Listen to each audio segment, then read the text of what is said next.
बहुत ही कमाल की और पॉजिटिव अनसर्टेनिटी से भरी हुई, क्योंकि मैंने एमबीए किया, नौकरी कर रहा था, कभी पता ही नहीं था कि वॉइस ओवर भी करूँगा या इस तरह का कोई प्रोफेशन होता है। उससे पहले डिप्रेशन का शिकार, अल्कोहलिज्म, शराब पीने लगा, अस्पताल पहुंच गया, मरते मरते बचा।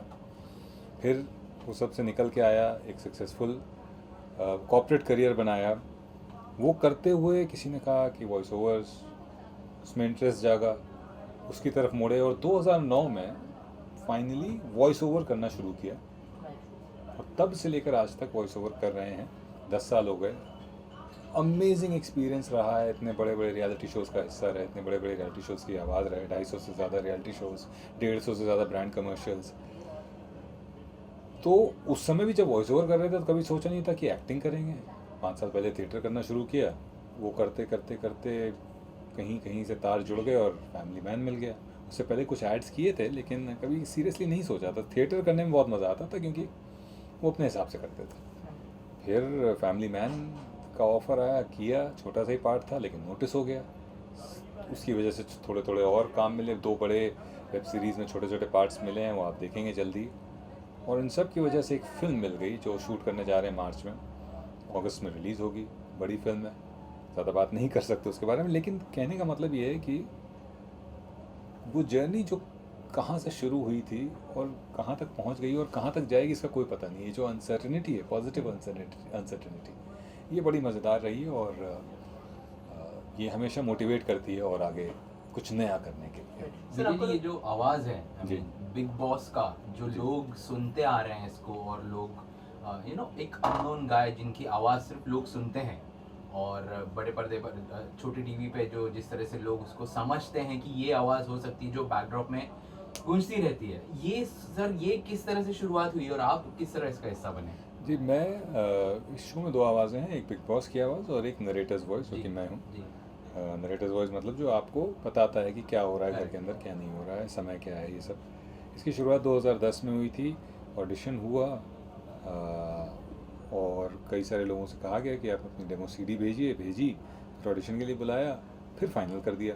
तो सीज़न 4 में इस तरह से ये पूरा प्रोसेस 3 महीने चला था। तो इन 3 महीने की मशक्क़त के बाद ये शो मुझे मिला और बस तब से चल रहा है, 10 सीज़न हो गए। इसकी वजह से बहुत सारे और रियलिटी शोज़ किए हैं और बहुत सारे बड़े बड़े प्रोजेक्ट्स का हिस्सा रहा हूँ, जिसके लिए मैं शुक्रगुज़ार हूँ ऊपर वाले का। सर आपको लगता है कि बिग बॉस एक टर्निंग पॉइंट था जो आपका करियर? बहुत बड़ा टर्निंग पॉइंट था, इसमें कोई दो राय नहीं है।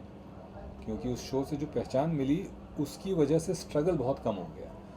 उसकी वजह से लोगों को पता लग गया कि भाई ये आवाज़ इस तरह साउंड करती है, तो लोग अपने आप सामने से काम देने लगे। क्योंकि वो मेरा शुरुआती दौर था करियर का वॉइसिंग में, तो इस शो का मिलना बहुत बड़ा टर्निंग पॉइंट रहा मेरे करियर के लिए। ऑल्सो सर, इस साल की जो टीआरपी है बिग बॉस की, वो आसमान को छू रही है। अब तक कभी भी इतनी टीआरपी नहीं आई है बिग बॉस की। क्या कहना चाहेंगे सर, एज अ शो का पार्ट कितना प्राउड फील करते हैं? बहुत ज़्यादा प्राउड फील करते हैं कि इतनी अच्छी रेटिंग्स आ रही हैं, लोग इतना प्यार दे रहे हैं, सोशल मीडिया पे कमेंट्स आते रहते हैं, लोगों के फ़ोन आते रहते हैं।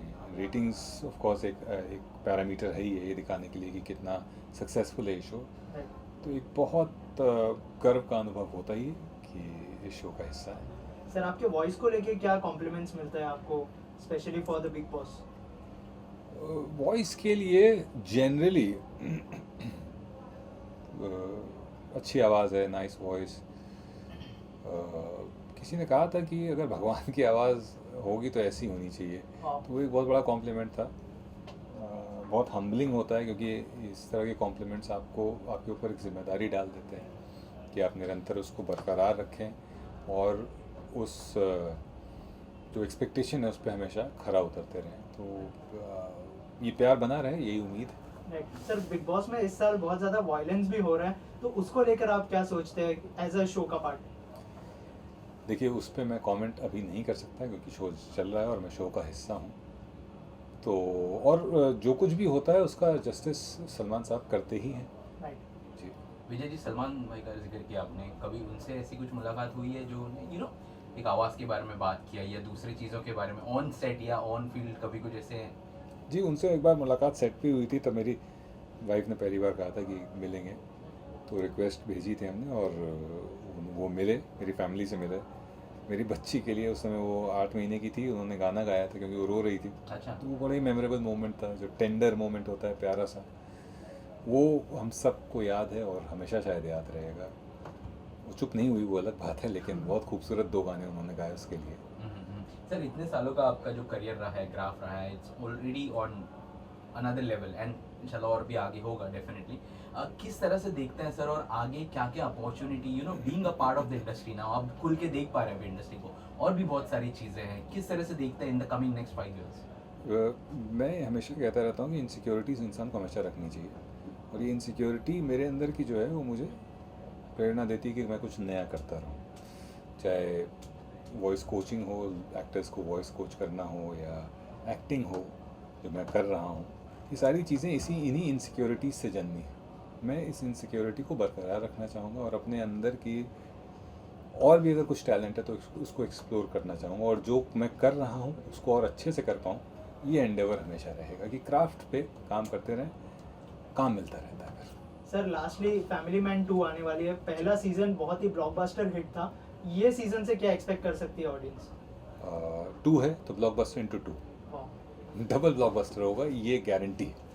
सर एक और आखिरी सवाल बस, बिग बॉस का जिक्र हम कर रहे थे अभी, एक जाते जाते कुछ 1-2 लाइन अगर आप वो एक स्टाइल में ऑफ कोर्स। जिस दोपहर हमें कुछ मिले। दोपहर 2:30 बजे विजय विक्रम सिंह ने इस ऑफिस में आए सभी पत्रकारों का तहे दिल से शुक्रिया अदा किया। Thank you so much. Thank you.